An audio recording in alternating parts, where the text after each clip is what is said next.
தீபாவளி பண்டிகையை கொண்டாட சென்னை அடுத்த தாம்பரம், வண்டலூர் வழியாக தென் மாவட்டங்களுக்கு ஏராளமானோர் சொந்த வாகனங்களில் சாறை சாறையாக புறப்பட்டுச் சென்றார்கள்.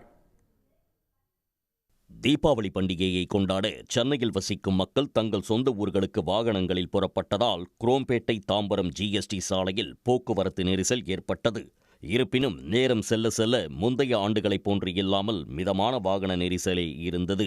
கிளாம்பாக்கம் பேருந்து முனையம் செயல்பாட்டில் உள்ளதால் கடந்த 2 ஆண்டுகளாக தாம்பரம், வண்டலூர் பகுதிகளில் பண்டிகை காலங்களில் வாகன போக்குவரத்து மிதமாகவே இருப்பது குறிப்பிடத்தக்கது.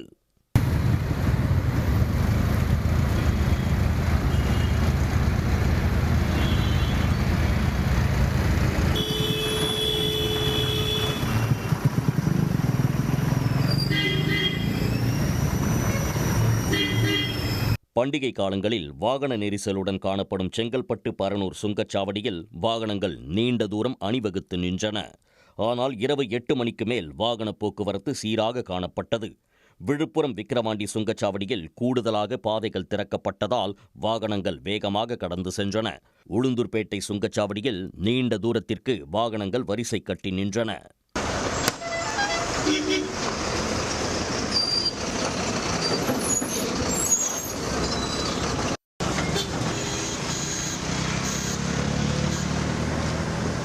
கிருஷ்ணகிரி சுங்கச்சாவடியில் வழக்கமாக 40,000 வாகனங்கள் கடக்கும் சூழலில் நேற்று மட்டும் சுமார் 1.5 லட்சம் வாகனங்கள் கடந்துள்ளன.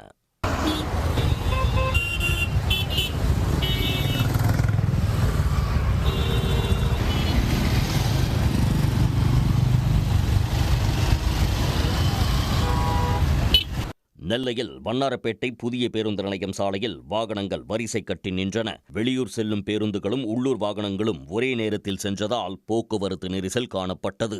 உடனுக்குடன் செய்திகளை தெரிந்து கொள்ள சன் நியூஸ் பெல் ஐகானை கிளிக் பண்ணுங்க.